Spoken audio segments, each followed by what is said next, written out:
Hello, my friends. Welcome to this very quick look at what I call the project management landscape. The project management landscape is going to help you understand your process flows. A lot of folks taking the exam in 2022 are still obsessing over the 49 processes and ITTOs. Now, while I say understand the processes, some of you don't have enough time to cover what is in the PMBOK guide. So this is really for those students. So let's start by talking about what really happens in the first knowledge area. It's called integration. And in the integration management knowledge area, we're looking to have a big picture view of where we're going on the project. The key things we're doing, we're authorizing the project as a firm, as a business unit, and that is done through what we call a project charter. The project charter identifies the project manager, and it gives the project manager the authority to apply resources to the project.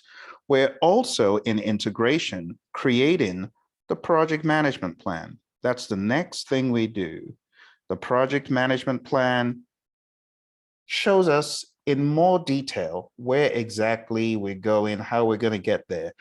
If you want to know a little bit more about this plan, you can read page 89 in the 6th edition if you have time to, but this is a plan that combines many areas: schedule, cost, scope, risk, procurement, stakeholder, resources, you name it. All the 10 knowledge areas, in one way or another, you find them in there. Another very important part is the aspect of change. So there are many subsidiary plans in this project management plan. We have a schedule management plan, scope management plan, cost management plan, anything plan, right? We also have baselines in the project management plan. You have baselines. Those baselines help you understand what has been authorized by management. Next thing that happens in integration management is sharing knowledge and carrying out the work. So two things happen here in the executing process group. The first one is really the directing of the work, okay?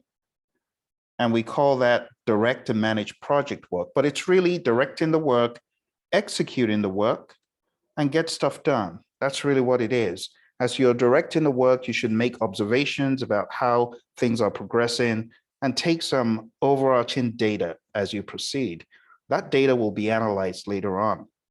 The next thing you're doing is you are sharing knowledge. We call it managing project knowledge. So you could say, this is the process for lessons learned. So you're collecting lessons learned, you're documenting the lessons learned, you're sharing the lessons. All that stuff happens in the executing aspect of integration.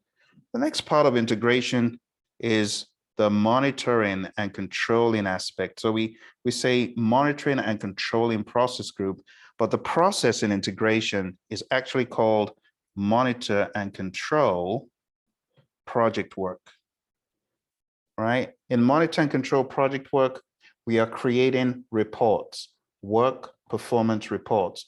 And these work performance reports, they help us understand how well the team is advancing towards the goal. So just think about these as reports. Those reports that you create in the office, they could be weekly reports, monthly reports, status reports, and so on. We call them in this world work performance reports. And those reports are going to be shared with stakeholders and whoever else needs to know about the project status. The next thing that we do here is called performing integrated change control. And perform integrated change control is where you are taking a look at any change requests that might have come in, because every project to some degree has elements that are not exactly what was originally planned, and we need to change some parts of the project. So we have perform integrated change control, and this is where we look at change requests. There are many different things that could happen here. You could get a verbal request, which needs to be made a formal change request in a change request form, and that needs to be logged in a change request log or change log. And then the team begins to analyze the change request. And the question is, all right, What is this change request going to impact? And how are we going to impact, or how are we going to carry out the change? So we understand the analysis aspects of schedule, cost, and scope, especially when it comes to change requests, but other things could be impacted. We could have quality, we could have resources impacted, we could have stakeholder satisfaction impacted. After you've decided on what this change request implication is, you're then going to send that change request to the change control board along with your recommendation of what you think should happen, what you think the implication is, so on and so forth. And the change control board, we say they're the CCB. It's a group of people who review this change request and decide, are we going to reject it, put it on hold, put it into pending status, or what? Or maybe we need to go back and talk to the customer and ask for them to accept a different change, but something that will make them happy. So it really depends. But that's monitoring and controlling in a nutshell. Last but not least, we have what we call the closing process group. And in integration, we have close, project, or phase. It's that simple. You're either closing out a phase or you're closing out the project as a whole. We call it close, project, or phase. In this process group, there's a final transition. We call it the final product, service, or result transition. There's a transition of the deliverable to the customer.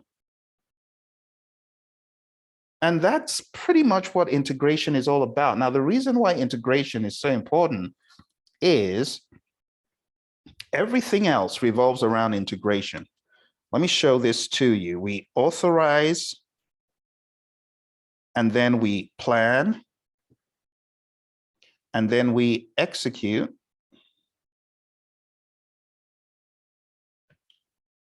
And then, let's make this smaller. In addition to executing, we're also monitoring and controlling, and we're closing. And guess what? The process group set conforms smack dab into integration. You can see every single knowledge area, or every single process group in the integration knowledge area. So let me explain a little bit more. From here, we get our charter, project charter from the authorization. From the planning, we get our project management plan. From the executing, we get the most important part of the project, the deliverable. From monitoring and controlling, we get a very important part, reports, especially in traditional projects.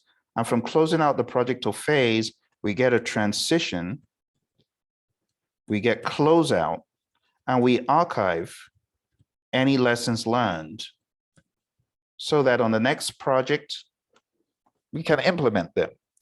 All these things, my friends, they all fall into the integration aspect. So authorization is develop project charter, planning is develop project management plan, executing is direct and manage project work and manage project knowledge, monitoring and controlling is monitor and control project work, and perform integrated change control. There's one more I could add to this, the approved change requests is big in monitoring and controlling. And lastly, closing.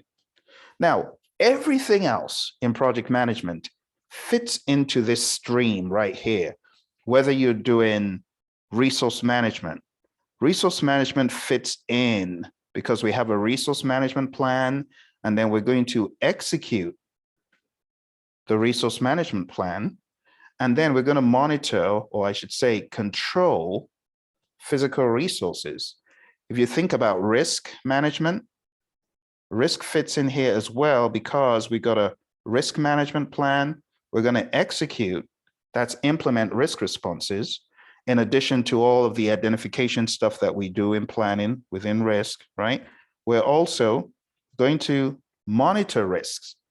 So whatever you get from any other knowledge area, it plugs into integration. That's all I'm saying. So if you really want a shortcut for your exam, as far as reading the PMBOK Guide 6th edition, you got to understand the language. If you've understood everything I've said so far, you're good.